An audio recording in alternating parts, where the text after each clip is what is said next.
the fastest booster rollout, 400,000 more people on the payrolls now than there were before the pandemic began. So much going on in the United Kingdom. Boris Johnson constantly in the news. Now, who better to talk to about this very subject than our very own Professor Tim Wilson? He's in Rugby, UK. He looks like he's at university or something. He's also a lecturer, I know. Sir, now, thanks for joining me here on ANews. Now, we seem to be talking a lot about Boris Johnson. We in turn here, watch his speeches and back and forth with Keir Starmer in the House of Commons. My question to you, sir, really, honestly, firstly, is it likely that Boris Johnson is going to step down from all of this? Is he worried? Oh, yes. I think it's inevitable that he will step down. The question is when. And I think the Conservative Party is very much aware that if they force an election now, the candidates that are available and who are trying to, and who are on manoeuvres, as the term goes, jostling around, trying to pitch for the top office, they are not necessarily the best candidates available. So if they delay a little bit, if Boris can be persuaded to stay on, or if the Conservatives can be persuaded not to vote him out, then there's a possibility that some backbenchers will be brought up into the cabinet, and that they may prove to be the next leaders of the Conservative Party. Whether that's enough to avoid losing in the next election, because should they appoint a new Prime Minister, inevitably at the moment in the present climate, that Prime Minister will have to go for a quick election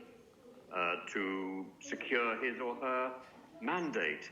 And the problem is the list of possible candidates, each one is smeared with a link to the current administration, but they're also often linked to these parties that have been attended. So, for example, Rishi Sunak, who was one of the main contenders for the Prime Minister's office, he was at the birthday party, the surprise birthday party that Boris's wife Carrie threw for him in the cabinet room itself, and that over 30 people apparently attended at a time when there was a strict lockdown. But so many of the potential successors, Dominic Raab, of course, will always be linked to relaxing on a beach in Crete when the Afghan crisis was at its height. Mm-hmm. Priti Patel is somebody who was smeared with bullying allegations, and instead of dealing with that, Boris brushed it to one side and said really he didn't care. He was still going to keep her in office. But that will not go well in a future election. Mm-hmm. And this comes at a time when really we should be focusing on what's going on in Russia.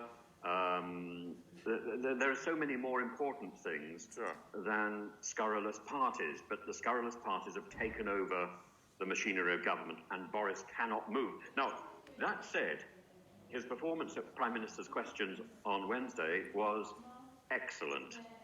He had control of the situation. Well, let's get to that, Tim. I mean, basically, yes. We watched it too. Keir Starmer throwing out, just constantly saying, and you should resign, you should resign, you should resign, and Boris Johnson replying, but I fixed, the economy, and I fixed COVID. He didn't answer the question. He completely ignored Keir Starmer.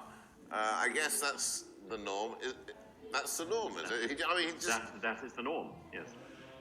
So in Prime Minister's Questions is a very theatrical event, and essentially it's an opportunity for the Prime Minister to put out whatever line he wants to put out, and it doesn't necessarily mean the question is being answered. Sure. It's very strange, because when a journalist asks a question, a journalist expects a direct answer. Sure.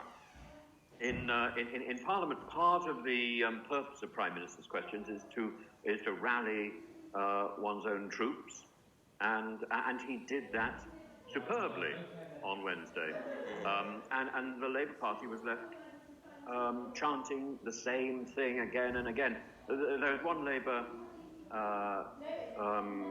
member of Parliament who came up with a wonderful line. I would rather be led by a lawyer, referring to Keir Starmer, I would rather be led by a lawyer than a liar.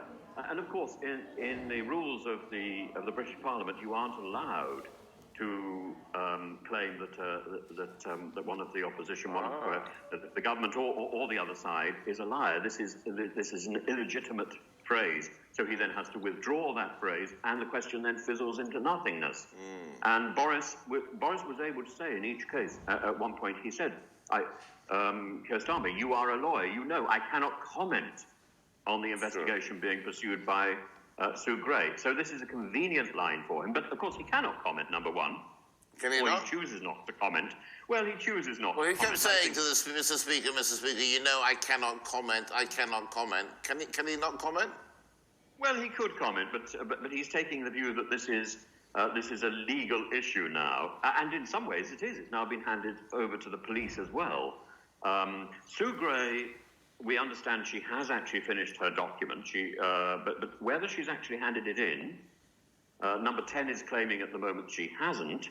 But Boris has committed to print the entire document, to make it available to the Commons, and to give a statement about it and to answer questions about it in the Commons once it is printed. Now, that would require enough time for people in the Commons to read it.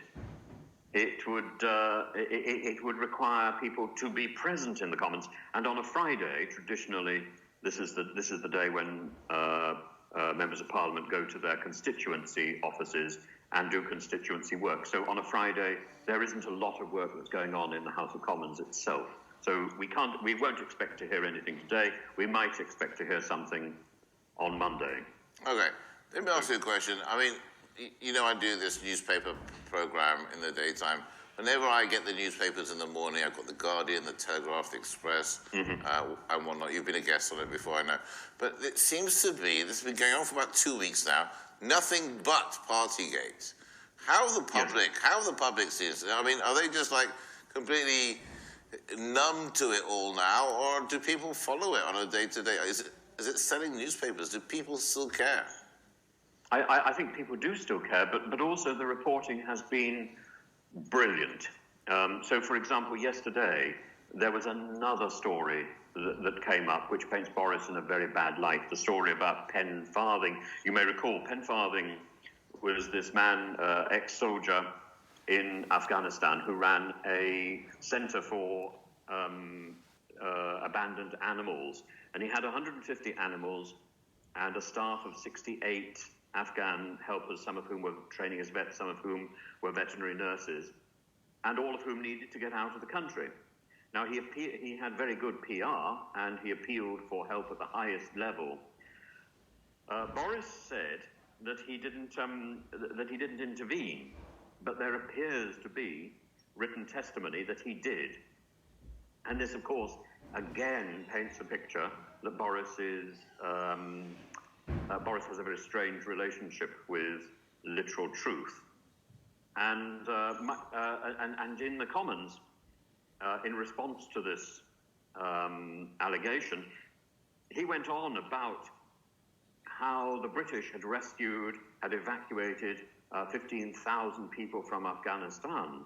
That, I think, was wrong. So celebrating that misses the point. I think Boris was perfectly right, or would have been perfectly right, to intervene for Pen Farthing had the British government taken responsibility for evacuating everybody whose life had been affected by the British control of Afghanistan, by the Allies' control of Afghanistan, and by their failure and the rise of the Taliban again. The British, I think, had a duty to those people who had put their trust in the British invasion of Afghanistan, the United States invasion of Afghanistan. And similarly, I think we have a duty, if we take on pets, we have a duty to make sure that they are looked after. We have a responsibility. They can't do this themselves. So, yes, from that point of view, if Boris had said that everybody should be saved, then Penfarthing and his pets and his staff should also be saved. But Boris didn't take that view. Boris took the view that we should be we should be delighted about the 15,000 who were rescued. Great, but there are still many more Afghans, as you know, who are stuck in Afghanistan and cannot get out, and whose lives have been made wretched because of the Allies' departure. So the newspapers have been extremely adroit in delivering articles almost on a daily basis. This drip of information that makes Boris and the government look very, very poor. And if it's not Boris, it's information like, for example, Rishi Sunak was at the birthday party. So that, I think, rules out Rishi Sunak's bid for the premiership. It'll be interesting to see how things pan out, Tim. We have run out of time, sadly. It's good to see you, though. It's good to see you, Tim. Thank you very much. Always a pleasure.